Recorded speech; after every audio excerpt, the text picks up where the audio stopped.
apa kabar kalian? Mudah-mudahan sehat selalu ya. Kembali lagi masih bersama Kak Febri di channel pembelajaran Sigma Smart Study. Kali ini kita akan belajar materi IPA untuk kelas 8 SMP yaitu cahaya dan alat optik. Tapi sebelum mulai belajar, kembali kakak ingatkan untuk yang belum subscribe channelnya, yuk di-subscribe dulu channel Sigma Smart Study, lalu klik loncengnya supaya kalian bisa update video-video terbarunya, like video-videonya, dan share kepada teman-teman kalian sebanyak-banyaknya supaya kita bisa belajar bersama di channel ini. Yuk kita mulai langsung belajarnya. Kita sebetulnya sudah belajar mengenai cahaya dari SD. Nah, masih ingatkah kalian apa itu pengertian cahaya? Cahaya adalah suatu energi yang berupa gelombang elektromagnetik. Cahaya sendiri tidak memiliki wujud, tidak bisa disentuh, namun cahaya ada di sekitar kita. Karena tidak memiliki wujud, maka kita tidak bisa menyentuh atau memegang cahaya, tetapi cahaya membantu kita untuk melihat benda-benda di sekitar kita. Cahaya memiliki beberapa sifat. Nah, di video kali ini kita akan membahas 3 sifat cahaya. Yang pertama adalah cahaya dapat merambat membentuk garis lurus.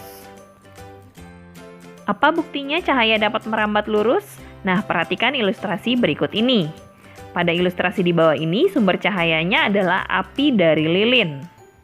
Jika antara api lilin tersebut dengan mata manusia terdapat 3 dinding pemisah, dan dinding-dinding tersebut berlubang dengan posisi lubang yang sama membentuk garis lurus, maka mata manusia akan melihat api dari lilin tersebut. Hal itu membuktikan bahwa cahaya dapat merambat lurus. Selanjutnya kita akan membahas sifat cahaya yang kedua, yaitu cahaya dapat dipantulkan. Cahaya yang mengenai suatu bidang tertentu akan dipantulkan.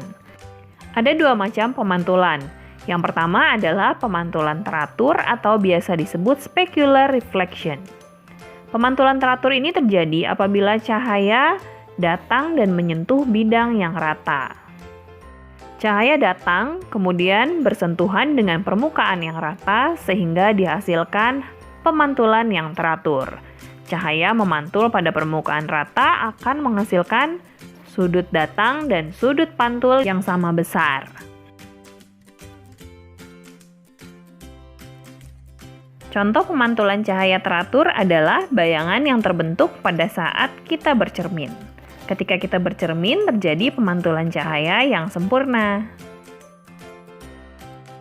Jenis pemantulan yang berikutnya adalah pemantulan tidak teratur atau biasa disebut pemantulan baur. Pemantulan baur atau diffuse reflection terjadi apabila cahaya datang dan menyentuh permukaan yang tidak rata, sehingga pemantulan yang dihasilkan tidak teratur.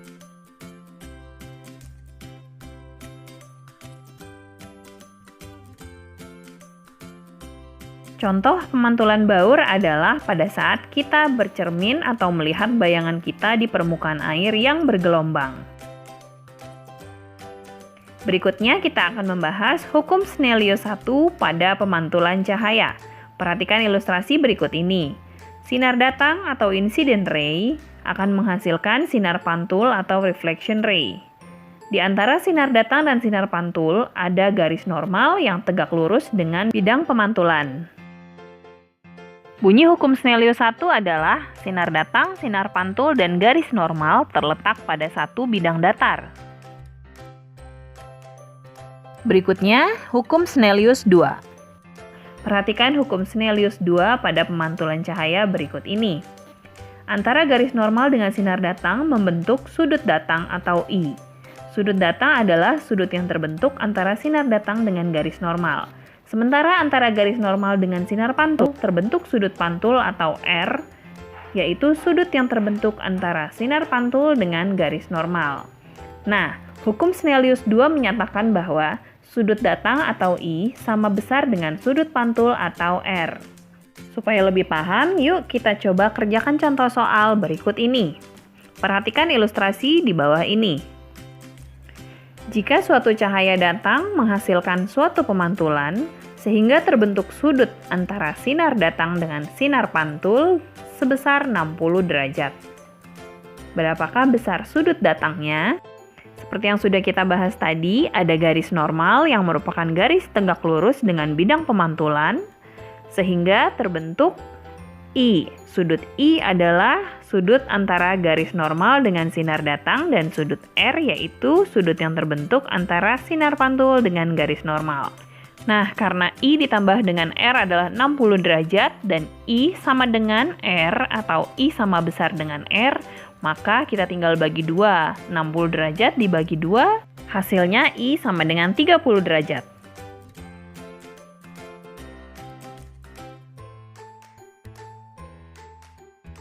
Nah, berikutnya kita masuk ke sifat cahaya yang ketiga, yaitu cahaya dapat dibiaskan. Pembiasan adalah peristiwa perubahan arah cahaya atau peristiwa pembelokan karena adanya perbedaan medium. Perhatikan gambar berikut ini. Sebatang pensil akan tampak seperti patah jika kita masukkan ke dalam air. Hal tersebut menunjukkan adanya pembiasan cahaya akibat perbedaan medium. Mengapa perbedaan medium dapat menyebabkan pembiasan? Cahaya dibiaskan atau dibelokkan karena cahaya melewati dua medium yang berbeda kerapatan optiknya. Agar lebih mudah memahaminya, perhatikan ilustrasi berikut ini. Jika medium satu adalah udara yang memiliki molekul renggang atau kerapatan optiknya rendah, kemudian cahaya akan merambat masuk ke medium kedua yang merupakan air dengan molekul rapat atau kerapatan optiknya tinggi, maka cahaya akan seperti tampak dibelokkan.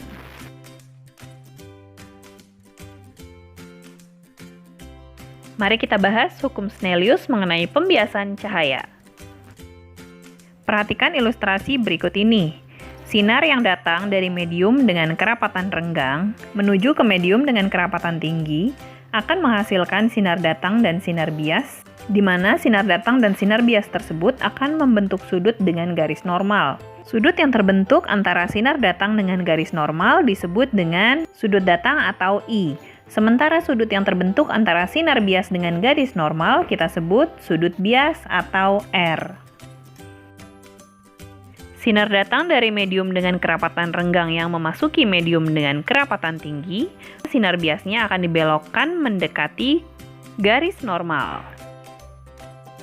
Sebaliknya, jika cahaya datang dari medium dengan kerapatan tinggi menuju ke medium dengan kerapatan renggang, akan menghasilkan sinar datang dan sinar bias yang membentuk sudut dengan garis normal. Sudut yang terbentuk antara sinar datang dengan garis normal disebut dengan sudut datang atau I, dan sudut yang terbentuk antara sinar bias dengan garis normal disebut sudut bias atau R.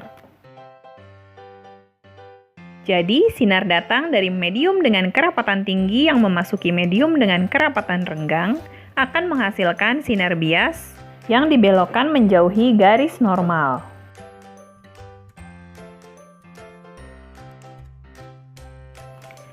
Selanjutnya kita akan mempelajari mengenai indeks bias atau N. Apa itu indeks bias? Indeks bias adalah nilai yang menunjukkan kerapatan optik suatu medium atau benda di mana cahaya itu merambat.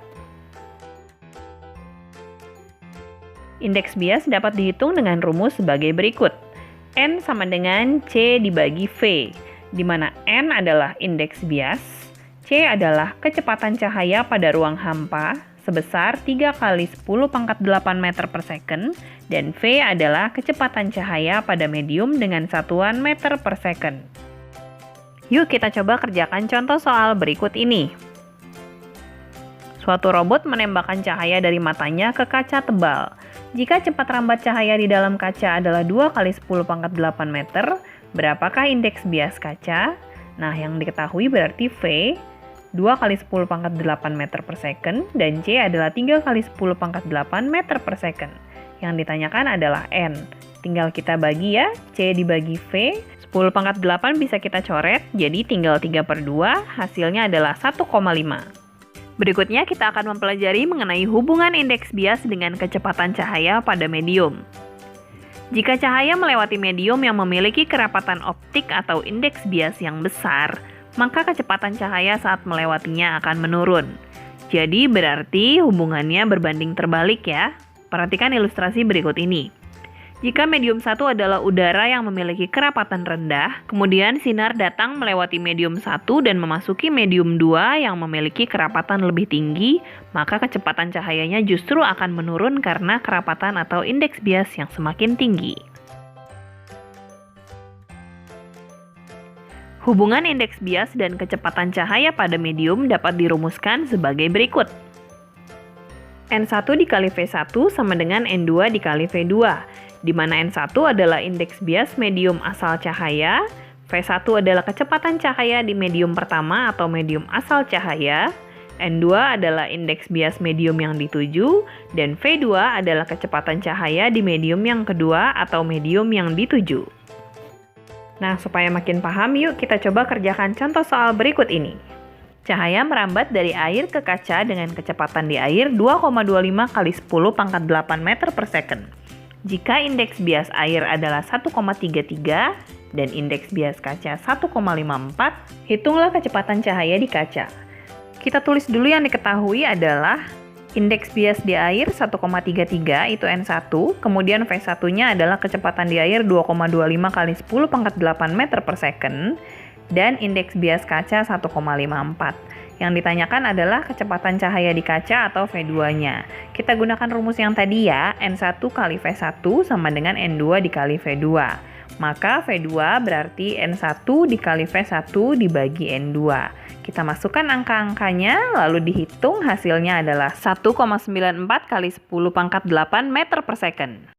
Oke adik-adik, itu tadi materinya sudah selesai kita bahas, mudah-mudahan bisa dipahami ya. Jika kalian belum paham, kalian bisa ulang-ulang lagi videonya sambil kalian mencatat ulang supaya kalian lebih mudah untuk mempelajarinya kembali. Terima kasih untuk yang sudah menyimak, semoga videonya bermanfaat. Tetap semangat terus belajarnya dan belajar bersama Sigma Smart Study, karena belajar bisa dari mana aja.